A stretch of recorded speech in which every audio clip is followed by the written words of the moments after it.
You are listening to Talking Star Wars. Hello and welcome to Talking Star Wars episode 88. I am Connor. And I'm Alex, and this is Talking Star Wars. As Connor said, this is episode 88, or, in its full title, episode IG88 was the second Death Star, or things that happen in Legends that really should stay in Legends. Yeah, there's a reason why some aspects of the former Star Wars continuity, from books, video games, your various 80s cartoon, didn't get pulled into continuity when Disney bought Star Wars. Some things have, like Grand Admiral Thrawn. His character, his appearance, much of his even backstory has been incorporated into Star Wars at large. Even very recently, Andor made passing reference to the Rakatan rule over Chandrila, which was a memory that the Chandrilans from Mon Mothma's home planet still remembered, and that was originally Legends from Knights of the Old Republic. Nice. Yeah. And while the primary reason that Disney traded the road canon was that the Legends EU was not very consistent internally, it didn't leave room for what they wanted to do, which we can argue back and forth about. There are things that were in Legends that, while there's lots of great stuff, there's some stuff that it's like, let's not go back and do that again. Yeah. So, and we'll just start as an example with our title. So there is a story in Legends where IG88, who wanted to just kill a bunch of people, merged its consciousness with the second Death Star, but before it could then realize its plan of controlling it, the Death Star was then destroyed. Which is one of the most badass things that I've heard in Star Wars lore, and there have been plenty of intimidating, awesome things, but the thought of just one of the most visually striking droids behind the wheel of one of the most visually striking death weapons is pretty impressive. It stands out, but maybe stands out a little too much, which is kind of the point. These are the aspects of Legends that don't really gel with the quote-unquote power scaling of what exists in canon now. Yeah. So, and this is continued on to our next theme of things we don't think we should bring back. Mm-hmm. They shouldn't even have brought it back into current canon, but definitely went overboard in Legends. No more superweapons. Mm-hmm. Yeah, just the name of them are a little ridiculous. Pulling up a list right now.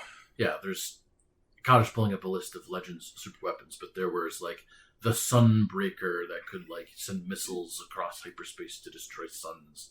The Imperial Remnant was always building another superweapon that the Rogue Squadron had to destroy. Mm-hmm. It's like it started as the Imperial Remnant and the antagonists in Legends started to feel a little bit like Professor Farnsworth and his doomsday devices. Mm-hmm. I suppose I could part with one and still be feared. Yeah, it's it with the inclusion of some things that are so deadly and awe-inspiring, it makes other things less impressive. It makes the Death Star less impressive, which isn't cool. Got a list here. We've got a hyperspace nullifier. We have a sun razor, planet prison, death mark laser. And again, some powerful weapons, not bad. I mean, but the Death Star was supposed to be cutting edge. Like, they had to, research new technology. It's like, it turned out all of this used to exist as well. It's like, the Death Star becomes less special. Starkiller base, bad storytelling. And I'm someone who likes The Force Awakens. We've got Desolator. We have Devastation. I have Palpatine. That one's actually kind of cool. Again, some of these, not all of these are bad. Yeah. There are just too many. Yes. Starforge would be the only one that could be cool, because that's not exactly a super weapon. No, the Starforge uses the energy of a sun and literal sacrifices made to the dark side to run a factory that produces capital ships. Yes. So it was my thought of the Starforge would have been a much cooler thing for Palpatine to have used to produce his Last Order fleet than just it suddenly being there for so many years. Right. That'd be a great way to pull in canon, pull Legend into canon. Last name on here, Sun Crusher. So the sun's getting annihilated, the sun's getting crushed. Yeah. the son's going on a bad date and having a bad time. It's just this too much minimizes the effect of everything else. It's like you said, bad enough that we had the Starkiller base, which instead of destroying one planet can destroy 5 by eating a sun. So double layered cataclysm. Yeah. The Star Wars Resistance tried to build up some suspense. What weapon did this to this moons they found? They didn't build the weapon up at all in the actual movie, though. Sure.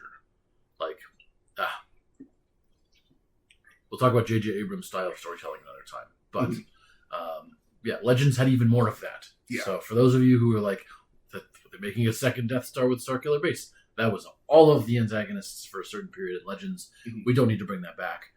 We want the more personal stories. We want to know, will the Bad Batch manage to collectively raise their sister? Yeah. Or will Mon Mothma manage to successfully politic her way out of death? Or will Din Djarin be a good dad? Yeah, the characters are at the heart of the story, so there are many tropes to Star Wars, but the giant super weapon is one that does not need to be repeated. And again, you can hint at it. There was a good use of an ancient Sith super weapon in Rebels, where Maul was trapped on the planet of Malachor. And that was more of a Moraband. Korriban. That's another. I think it was Malachor. Yeah. Moraband is also Korriban, different system. That's an interesting, confusing carryover from Legends based on what the planet was originally called. And then George Lucas probably forgetting what it was called. And deciding, no, they actually called it that. Mm-hmm. Yeah. Palpatine's first name is Sheev. In terms of technology, is there anything else from Legends that you find excessive? Well, we have a whole period in the current canon called the Clone Wars. We clone a bunch of people.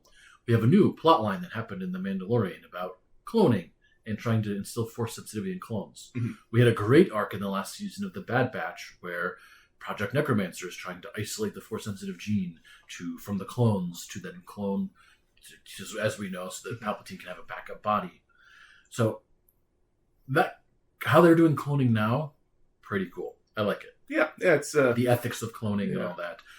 How they did cloning in the expanded universe, the original one, it's a little bit 80s. Yeah, the Clone Wars were not shaped until the 2000s, and I think that is one of the strongest aspects of the prequels. You have this entire culture of a bounty hunter gets cloned into tens of thousands of identical soldiers, but the way that Star Wars is doing cloning now, they're a completely different individual. They could, their personality is shaped by whatever their individual circumstances are. And the concept is that we have this workforce. It's not droids, but it's a disposable it's a disposable army unit, but there's some personality to all of them. The Clone Wars was not that in Legends. The Clone Wars, there was just a thought of cloning Jedi. That was one of the concepts that I remember hearing about. But we get remnants of clones later on after Return of the Jedi in different books. Because George Lucas said, don't really talk about the Clone Wars. I've got something cooking back in the late 80s. So we get a clone of Luke, and he's evil. And instead of his name being Luke, it's Luke. With 2 U's. Luke. The second U is evil. Yeah. What is it? Jordan Saboth? Yeah, Joris Saboth, Kaiboth. Yeah. Instead of Joris, it's Jorus. You got a sexy young clone of the Emperor who comes back. And it's one of those things from, we have it in canon now. We have a cloned Emperor.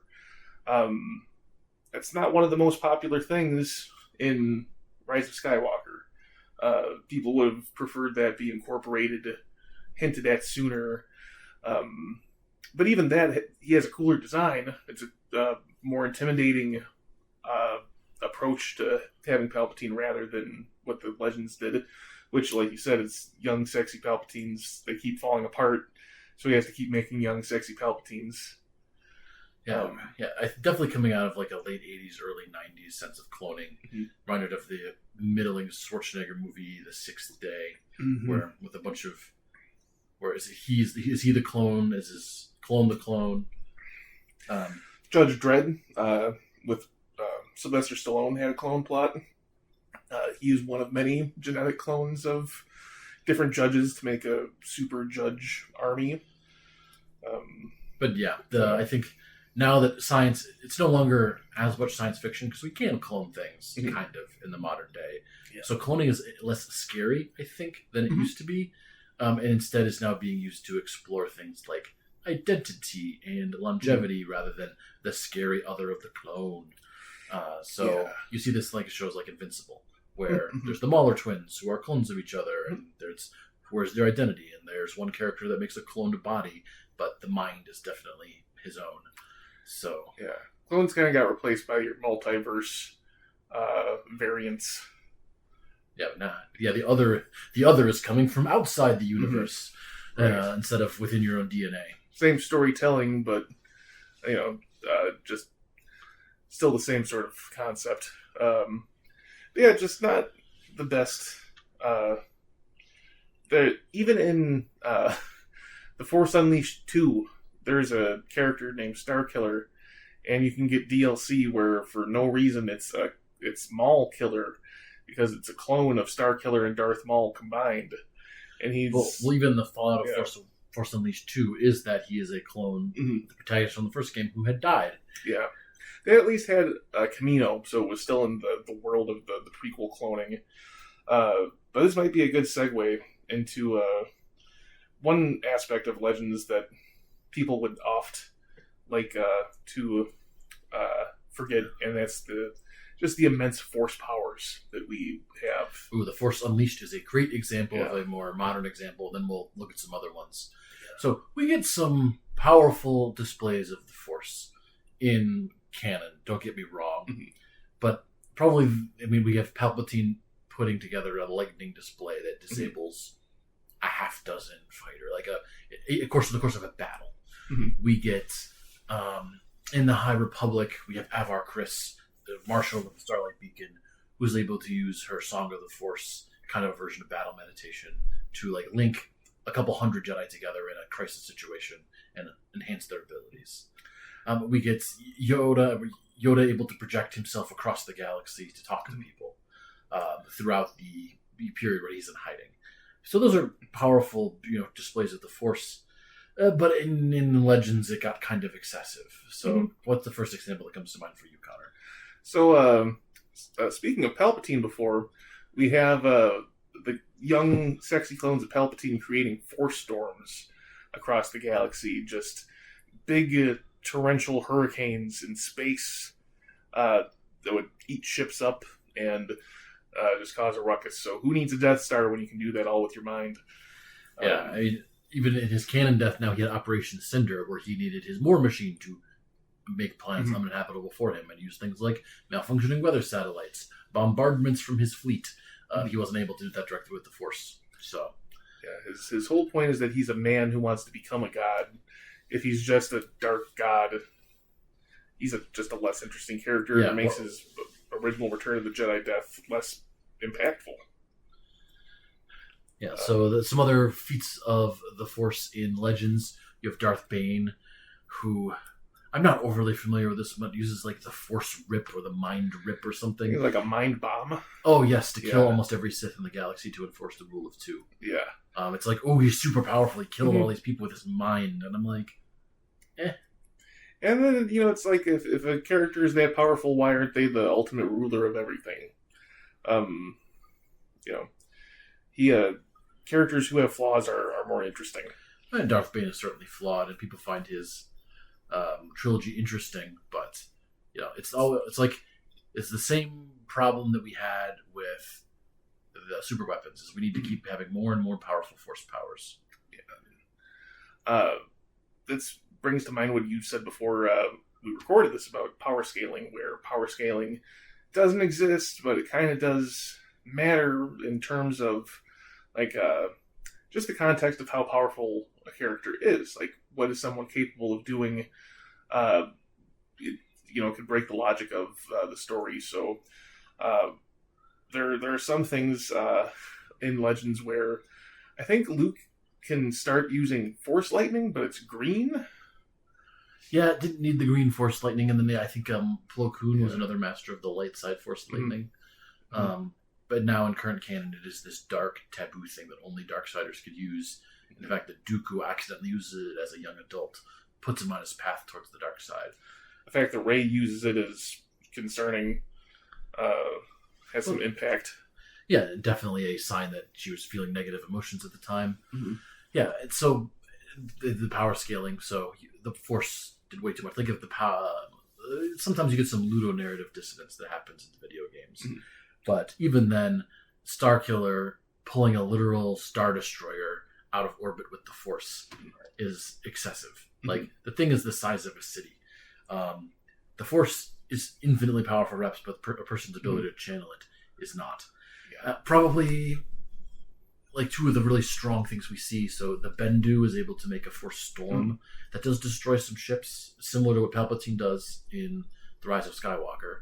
But again, he's then ultimately shot out of the sky and potentially killed, forced to merge with the Force. Not omnipotent and has to be there to do it. And you have your Darth Vader is portrayed as being incredibly powerful and he's able to stop a shuttle with the Force. Oh, sure. Just taking off in Kenobi. And that takes a lot of his strength to do that, just to grab that shuttle and stop it from moving. He's not, even Vader's not ripping a Star Destroyer out of atmosphere. Right. Yeah, that's it was made for a very interesting game, but you can't put Starkiller in the same universe as your traditional Luke. It would just not make sense. He could only be as strong as your strongest Inquisitor, maybe.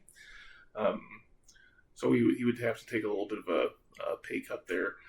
The last one I can think of is oneness with the Force.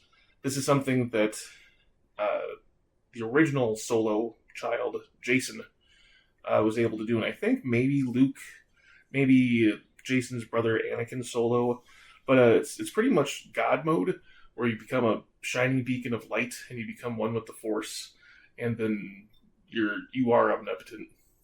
Yeah, that's just a Deus Ex Machina. Yeah. Yeah. And speaking of the opposite, a Diabolus Ex Machina, where an enemy is just infinitely strong.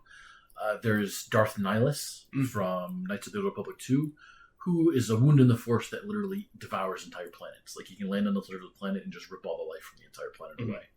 Again, I'm not saying all these examples are bad, because the way that Darth Nihilus has duality with your character in Knights of the Old Republic 2 is really well written.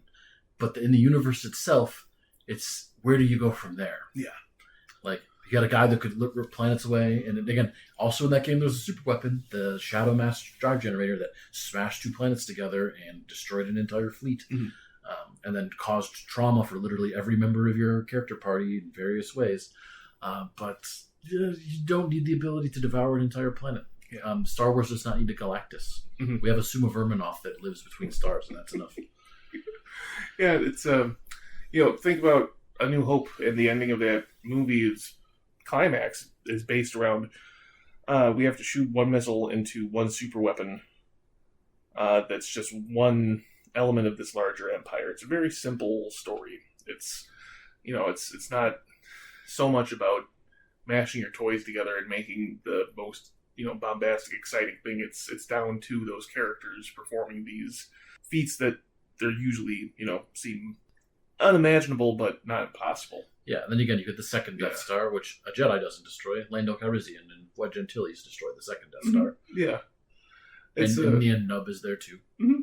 Yeah, anything else when it comes to Force powers or Force related things that come to mind? I can't think of anything immediately. Just that, as you know, we've done our series of episodes on Force powers, and I do appreciate the large consistency we have now. Not that the Force needs to be explained, but I am a believer that even if you're using mysticism, it needs to be believable. I mean, you can have new stuff happen. You can have, I don't necessarily need an explanation of the world between worlds and how did it come to be. I don't necessarily need to know like the exact mechanics of why Cal Kestis's psychometry is more powerful than Ahsoka's or something. The Force is mysterious and it can stay that way, but when it just becomes a trump card out of any situation, it's the same reason that like Gandalf just using magic to defeat all their enemies in the Lord of the Rings would have been boring. Mm-hmm. Exactly. Yeah, it takes the stakes away.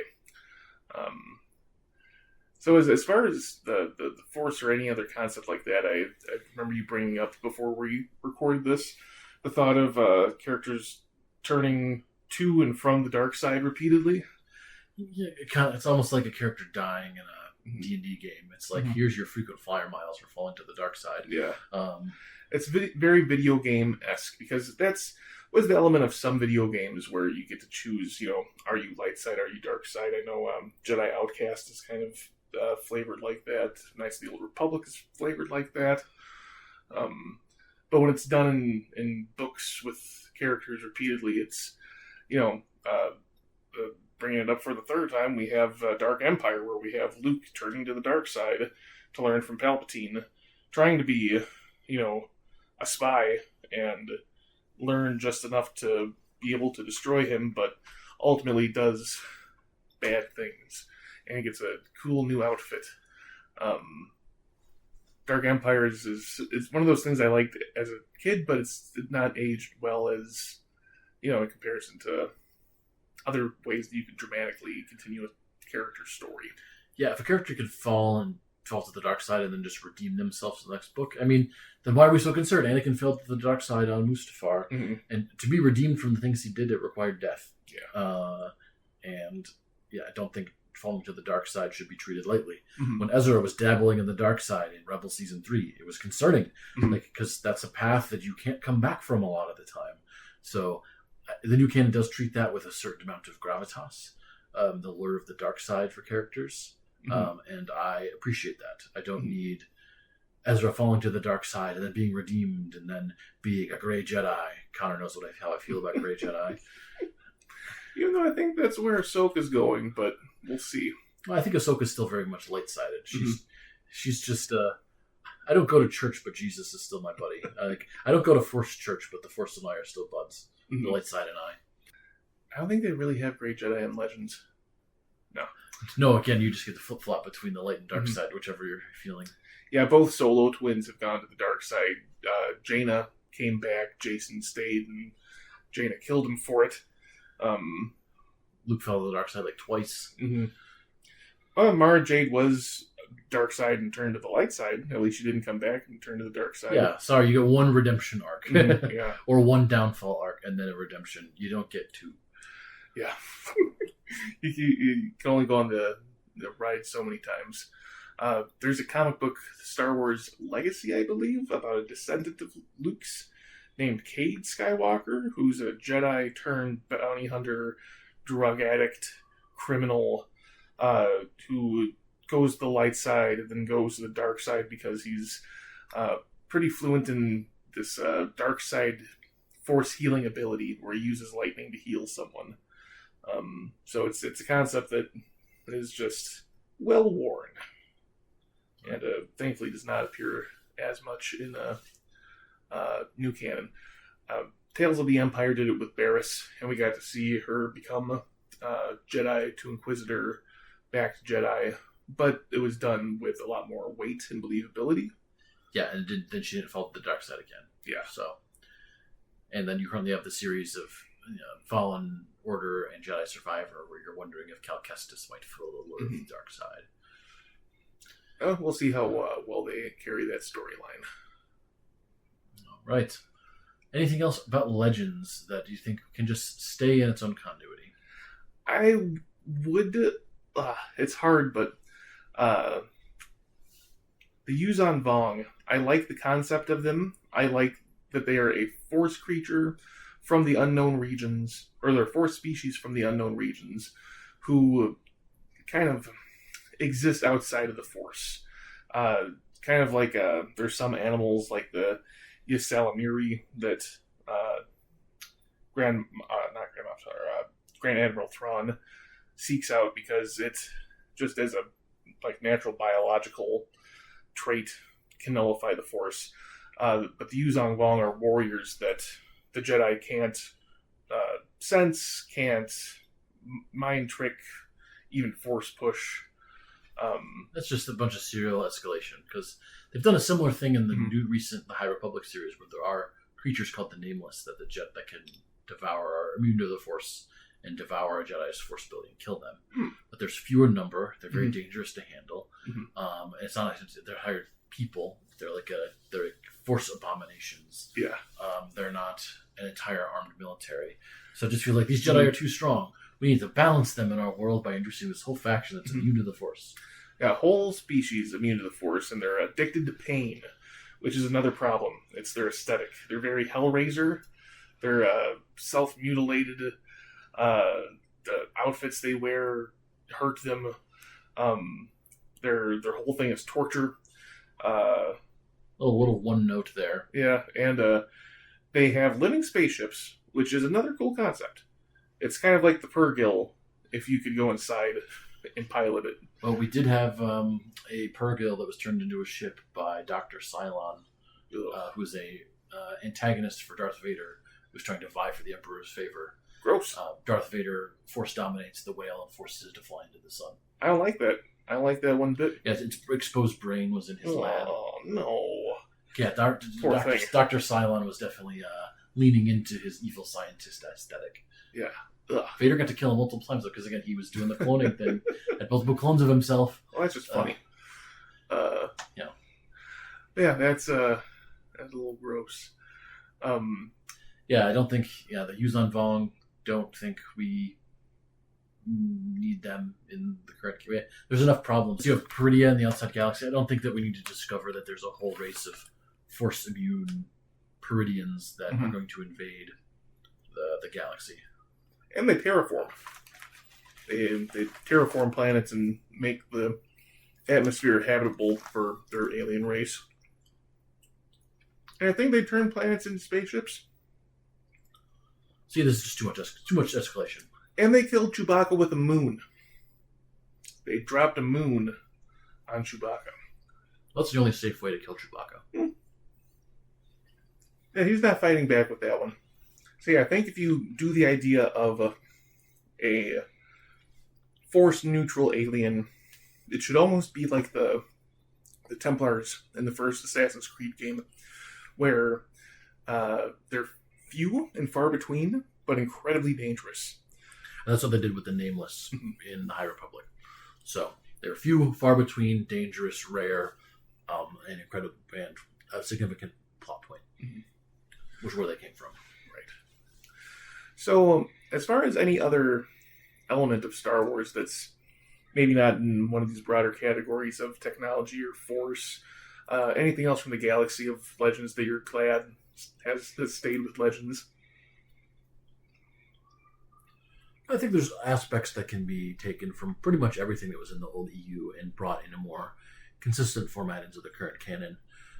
Just with those exceptions we talked about, there's some bad books in current canon, there's some bad books and some bad stuff in the old EU that I think we just let stay there, and then bring in the good stuff, and then try to make more good stuff.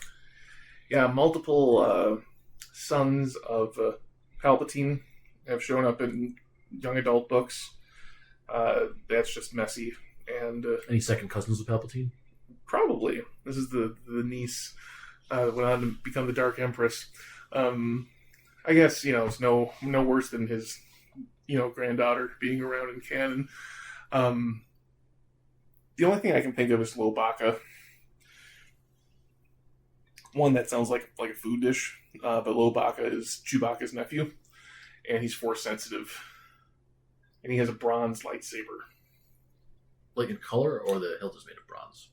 The color is specifically described as being bronze, which I don't know if that means metallic or if it's just orangish yellow. He had a black streak in his hair. That's, back when 90s fashion was rebellious.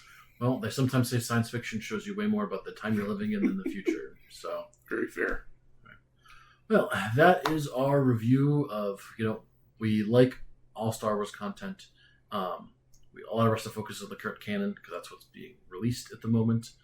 But there is the whole EU out there that a lot of people love, and we're happy to love it, but we think there are certain aspects of it that can stay in that continuity, and some of those sins have already bled into the current canon, and maybe we just try to shove them back in. Like, no more clones.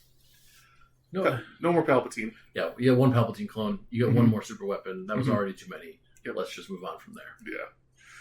So maybe at some point, if Star Wars incorporates more legends, we'll return to the topic. But this is just a fun way of looking at some of the limitations of what has come before. So we've been talking Star Wars. Thank you for listening. We'll see you sometime soon in a galaxy right here.